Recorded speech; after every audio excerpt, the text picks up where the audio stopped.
नमस्कार, मी मनोज सपकाळे, अदालत times news. आपण जाणून घेऊया आजच्या ताज्या घडामोडी.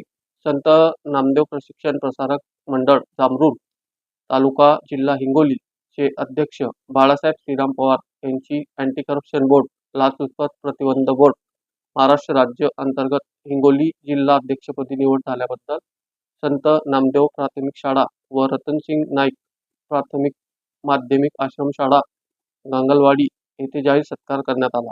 संत नामदेव प्राथमिक आश्रमशाळेचे मुख्याध्यापक प्रथमेश पवार, माध्यमिक आश्रमशाळेचे मुख्याध्यापक आर.जी. मुंडे यांच्या हस्ते शाल श्रीफळ पुष्पगुच्छ देऊन सत्कार करण्यात आला व पुढील कार्यास शुभेच्छा दिल्या. यावेळी सर्व शिक्षण प्रसारक मंडळाचे पुष्पगुच्छ देऊन सत्कार करण्यात आला व पुढील कार्यक्रमास शुभेच्छा दिल्या. यावेळी सर्व शिक्षिकेनंतर कर्मचारी, वसतिगृह अधीक्षक व अधीक्षिका व विद्यार्थी मोठ्या संख्येने उपस्थित होते. याबरोबरच आजचे बातमीपत्र संपले. नमस्कार.